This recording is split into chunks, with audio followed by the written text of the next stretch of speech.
It's 1:32 a.m. in Columbus, Ohio. Olivia wakes up. There's no sound in the room, no nightmare, just that strange mechanical awareness that something is off.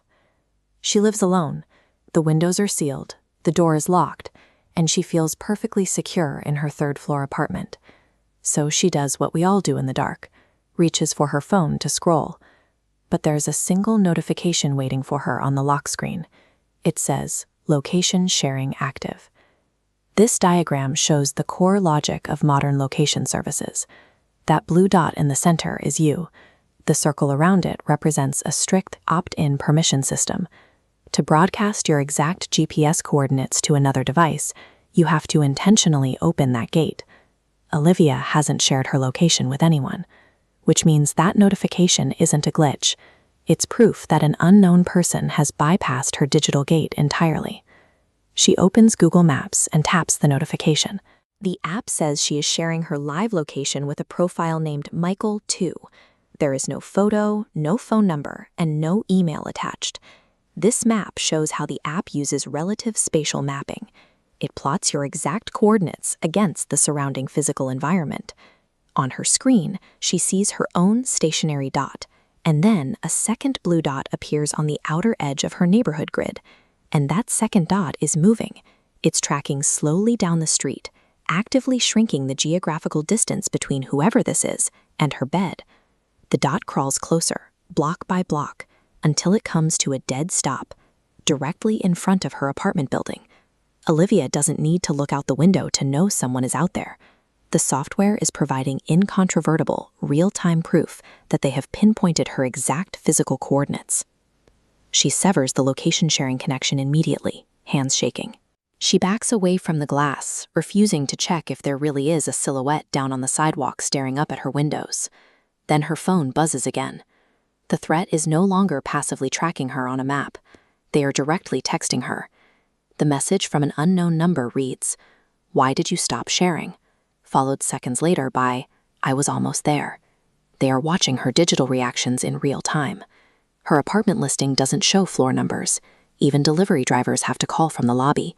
But the next text reads, "You're on the third floor." She dials 911. The operator tells her officers are on the way, but they're 6 minutes out. 6 minutes is an eternity when the person hunting you is already inside your building. The stalker took a device designed for convenience and weaponized it, using her smartphone to walk off the public street and navigate directly to her private floor. From the hallway, there is a faint metallic sound. Slow, measured footsteps approach her apartment. They stop, and then the door handle slowly shifts downward. Olivia is trapped behind a single thin strip of wood and a standard chain lock.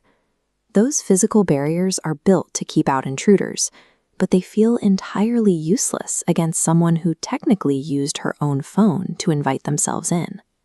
Her screen lights up with one last message. "Open the door. You already invited me." By the time the police finally arrive, the hallway is empty. There is no forced entry. No security cameras caught anyone entering or leaving the building. And when Olivia checks her phone, the text messages are gone. The number doesn't exist.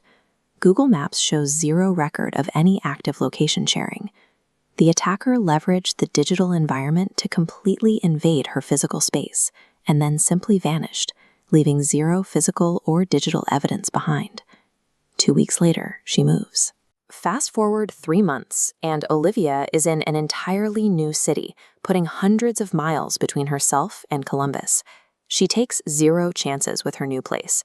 Heavy-duty locks on the door, windows firmly secured, no late-night scrolling, and she completely abandons any form of location sharing.